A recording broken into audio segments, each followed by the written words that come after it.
Шэры бізнес і лакшэры жыццё світы Шэймана аказаліся ў цэнтры ўвагі расследавання журналістаў бюро.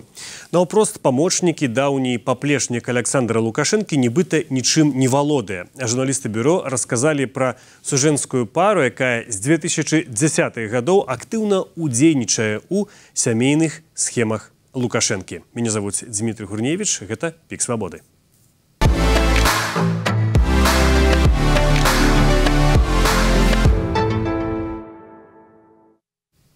І мой сённяшні госць – гэта аўтар расследавання Алексей Карпека. Прывітанне, Алексей.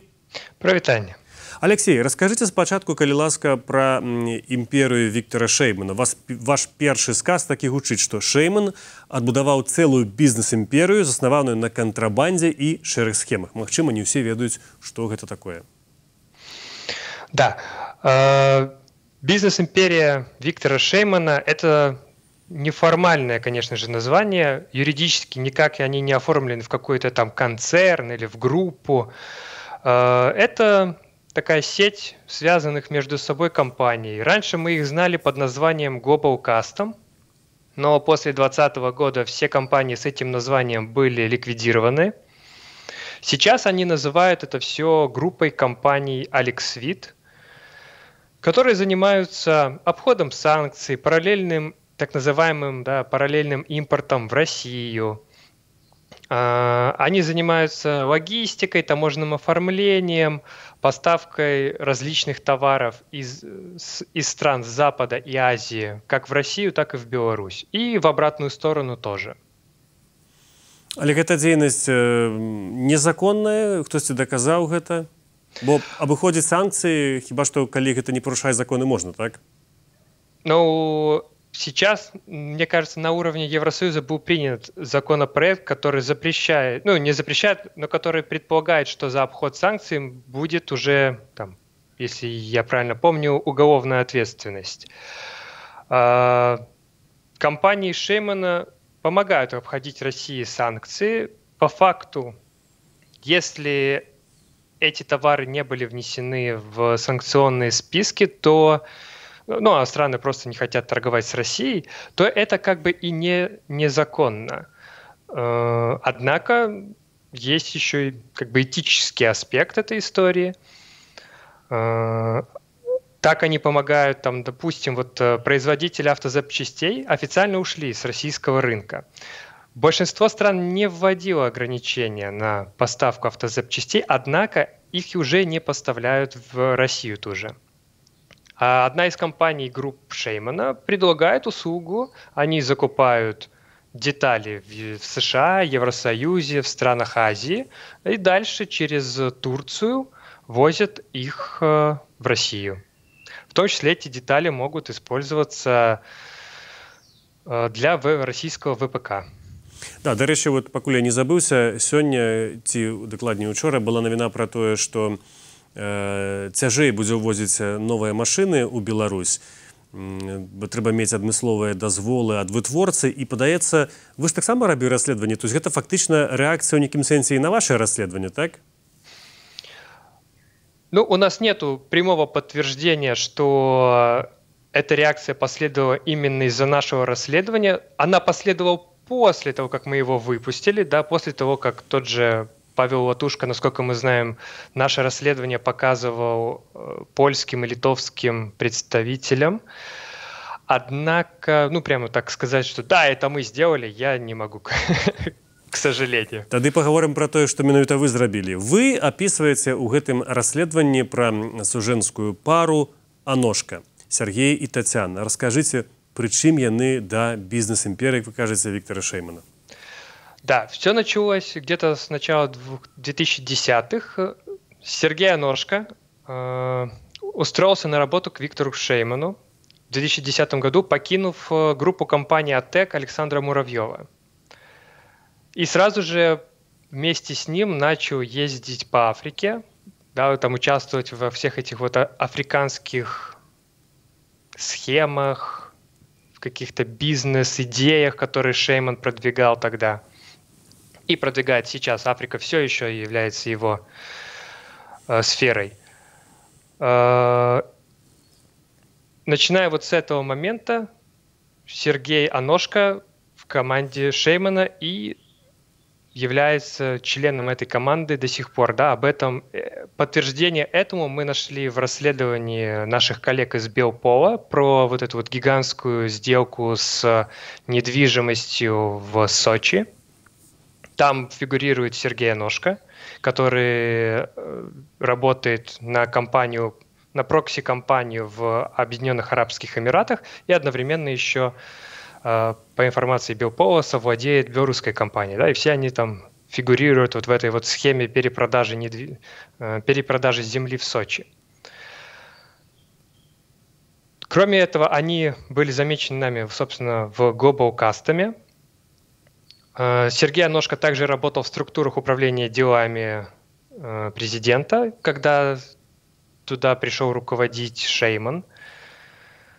Также, по информации нашего источника, Сергей Аношко несколько лет был, можно сказать, представителем управления делами в Украине и занимался там совместными схемами, назовем это так. Одна из них была, несколько лет назад стала известна. Это схема с перепродажей из Беларуси в Украину электроэнергии, где, опять же, участвовала компания «Прокладка» из ОАЭ, которая, она же и участвует в перепродаже недвижимости в России.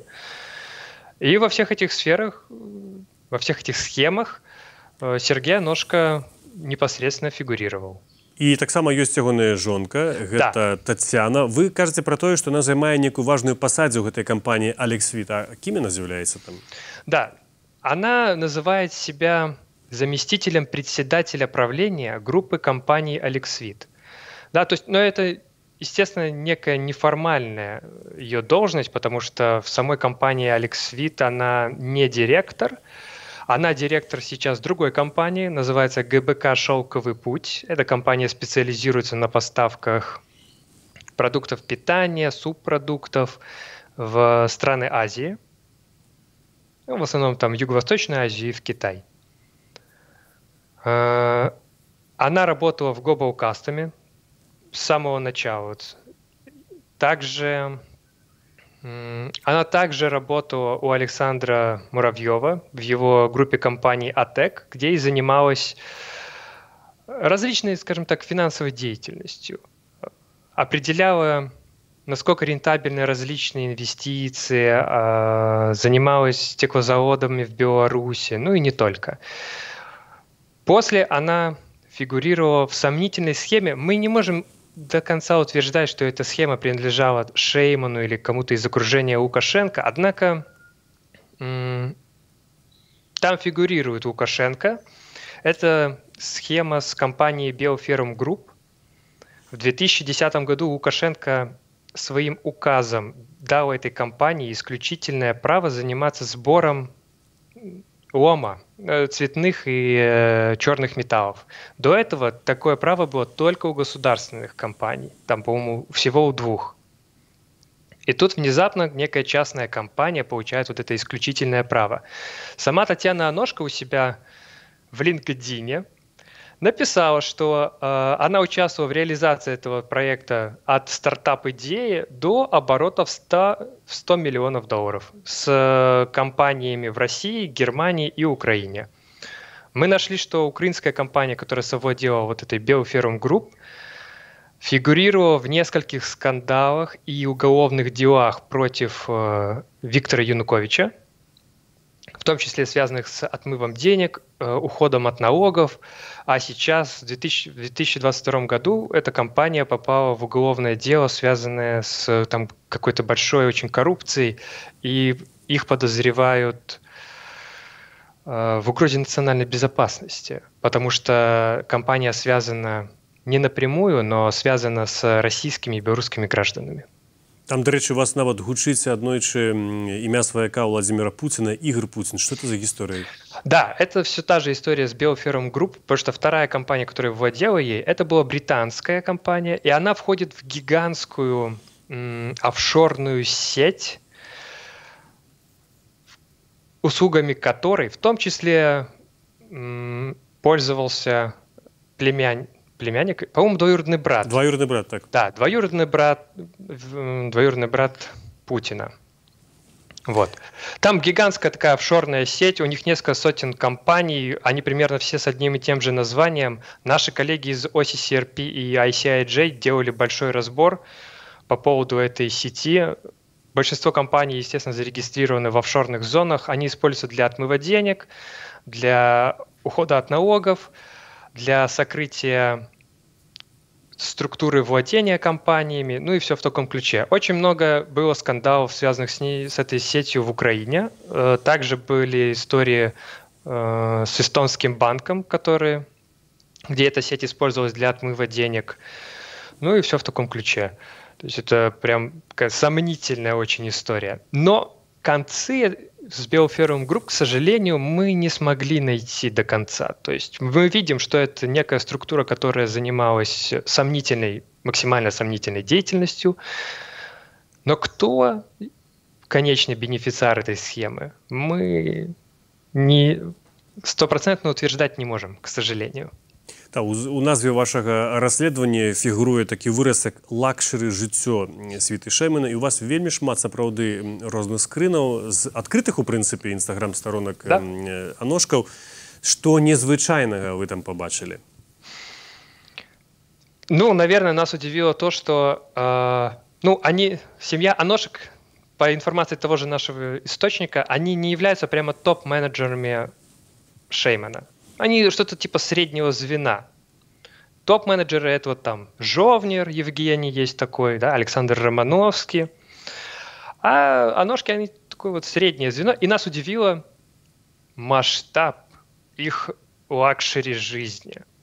То есть прям очень много денег они получают. Очень много. И это тот редкий случай, когда мы можем наконец-то показать, как эти люди живут, что они себе могут позволить, какие деньги они вообще предположительно могут получать, чтобы позволить себе вот такую жизнь. Да, там, дорогие украшения, новогодние концерты в Дубае с Кайли Миноуг, отдыхи там постоянные на Мальдивах в топовых отелях. Да, то есть там, моя коллега, да, я должен уточнить, текст авторский, но моя коллега, которая делала вместе со мной это расследование, она хочет остаться непубличным человеком, поэтому буду говорить за нее. Моя коллега вот все это изучила, то есть там сотни тысяч долларов на украшения, одежду,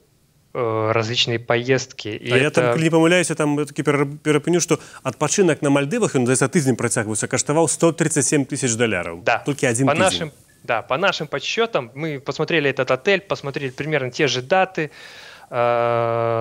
плюс-минус, то есть, да, в среднем где-то вот такая сумма. И это просто колоссальные деньги на самом деле. И это всего лишь среднее звено. То есть, я даже не... Ладно, топ-менеджеры.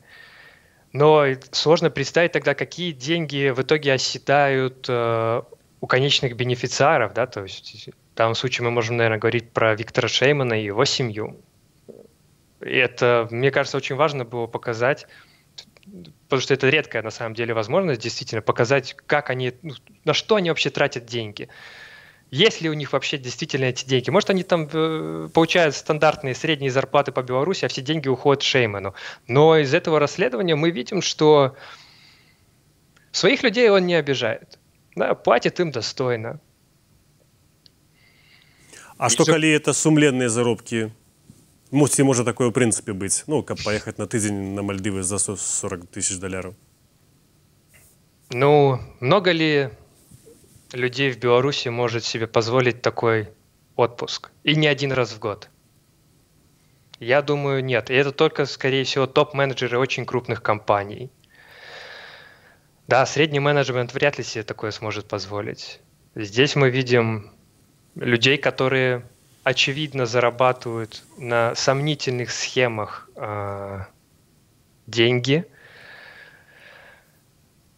ну и тратят их, как себе пожелают. В принципе, мы же не можем их в этом обвинить, что они так тратят. Но мы можем зато показать, куда они их тратят. А сами они никак не хотели комментовать, я разумею. Нет, мы им позвонили, конечно же, но Татьяна не подняла трубку вообще, мы ей несколько раз звонили. Сергей сказал, что ему неудобно разговаривать, с тех пор, по-моему, трубку не берет. До речі, так само у расследаванні звернул увагу мою, там цитата, здаецца, вашей крыніцы, которая рассказывала про схемы працы у управления справами президента, так? Там вось пра маржу. Ці можете вы про гэта больш падрабязней расказаць? Бо гэта вельмі цікава. Гэта структура па вялікім рахунку, гэта такі другі бюджэт Беларусі, который ніхто не можа кантраляваць. Там некія кампаніі. Ну, па вялікім рахунку дакладна ніхто сказаць нічого не можа, таму што все вельмі закрыта. Что это собой являет? Управление делами президента – это такой официально государственный бизнес-холдинг. Да, то есть у них все зарегистрировано, все абсолютно легально, да, в отличие там от других бизнес-сетей Шеймана. Здесь все абсолютно легально, все санкции государства, все есть. Они занимаются недвижимостью, они занимаются таможенным оформлением, да, они светились в схемах, в цветочных схемах, там в середине десятых, если мне память не изменяет. Они светились нефтяными схемами, да. По сути своей, ну, если мы говорим только про управление делами президента, это государственное, ну, как, официально это государственное, но мы это можем утверждать, наверное, или считать, что это бизнес-корпорация, которая работает напрямую на Лукашенко и его окружение, на обогащение их. Что касается маржи в 50%, действительно, многие компании, о которых мы писали, тот же Global Custom, да, тот же AlexFit, у них очень большая маржинальность. И это происходит из-за различных, как сказать, преференций по отношению к этим компаниям. Раньше, когда еще действовал указ о реэкспорте, они этим максимально пользовались, чтобы ввозить в Россию различную продукцию, как ту, что не под санкциями, так и ту, что под санкциями. Да, там меняли страны происхождения и все такое. Сейчас я не знаю насчет того, после ухода Шеймана, насколько структура управления делами сейчас активно занимается такими историями. Мне кажется, в большей части сейчас таким занимаются именно частные структуры, которые вот сейчас входят в эту так называемую группу AlexFit. Алексей, давайте подсумуем. Я правильно разумею, что есть пэўная группа людей, наближенная до Александра Лукашенко, якія атрымліваюць ад яго дазвол фактично на монополию у пэўных галінах, і дзякуючы этому багацеюць, і іх ніхто не можа кантраляваць. Да, все так и есть. А ці тады можна лічыць самого Шеймана олигархом, например? Я думаю, что нет. По той простой причине, что, скорее всего, на него лично практически ничего не записано. Да? Мы не нашли пока что ни одной компании, где бы фигурировал Виктор Шейман. И я не уверен, что существуют, например, банковские счета, записанные на Виктора Шеймана. А если он сам лично напрямую этим не владеет, допустим, это все записано на его доверенных лиц. Пусть даже через доверенность, то есть есть некая официальная доверенность, бумага, где говорится, что там некий Иван Иванович владеет таким-то счетом, но счет этот на самом деле принадлежит Виктору Шейману. Пока, правда, таких документов никто не находил. Но если найдется, тогда можно будет утверждать, да, и там если на счету будут миллионы, тогда можно будет что-то такое утверждать. Пока никто такого не находил, и утверждать, что Шейман какой-то олигарх, миллионер или что-то такое, мы, к сожалению, не можем. Где он хранит накопленные деньги, тоже никто сказать не может. Вероятно, это в тех же Объединенных Арабских Эмиратах, да, но страна очень закрытая, банковские данные вы вряд ли оттуда получите. Даже данные компаний сложно оттуда получить. Але можна трапіць на канцэрт Кайлі Міног за самы танны квіток каштуе $1600, як вы высветлілі. І тады апошняе самае пытанне, скажыце, а ці ёсць нейкія ускосныя сведчанні, доказы таго, што Віктор Шэйман ўсё ж такі зараз працягвае сам яшчэ асабіста гэтым займацца? Былі чуткі, зноў жа я падкрэслю, што гэта толькі чуткі, што ў яго былі вельмі вялікія праблемы са здароўем, і нібыта адыходзіў. Хаця Лукашенка, мы бачылі, прасіў яго яшчэ займацца нейкім афрыканскім напрамкам. Што гэта значыць, можна толькі здагадвацца. Ну, насколько я помню, Шейман продолжает ездить в африканские страны с визитами. То есть он все еще продолжает заниматься вот этой африканской темой, которая началась с середины десятых. Насколько успешна эта схема, сложно сказать. Да? Объемы торговли с африканскими странами не очень большие. Я думаю, что Шейман все еще, несмотря на там проблемы со здоровьем, да, но он покинул государственную службу официально. И сейчас уже как частное лицо этим всем занимается. Ну и он еще помощник Лукашенко, все еще остается, да? Я думаю, он все еще контролирует это все. И будет это контролировать еще, наверное, долго, пока будет в состоянии это делать. Потому что я не думаю, что он, там, условно говоря, своему сыну передаст полномочия этим всем заниматься. Хотя его сын фигурирует, конечно, в каких-то его схемах. Но, думаю, пока он все это держит, как и Лукашенко, они не то чтобы готовы делегировать кому-то власть, да, там, управление своими активами. То есть у них есть доверенные лица, но все же это все равно через них проходит. Ты ничего все равно не сможешь сделать без высочайшего разрешения в схемах Шеймана от Шеймана или там в каких-то крупных схемах от Лукашенко. Дзякуй вялікі, Алексей. Сёння было вельмі шмат спойлераў гэтага расследавання, але я ўсё ж такі раю прачытаць яго цалкам. Там ёсць нашмат больш дэталяў, асабліва вельмі цікавыя здымкі з скрыны упрыгожванню, якія Тацяна Ножка сабе купляе, некаторыя каштуюць нават $50 000. Гэта быў Алексей Карпека, адзін з аўтараў расследавання бюро наконт шэрых бізнесаў і лакшэры жыцця, як сцвярджаюць расследавальнікі світы Віктора Шэймана. А для вас у празе працаваў я, Дмітрий Гурневіч. Дзякуй за тое, што вы былі разам з намі. Бывайце і заставайцеся са свабодай.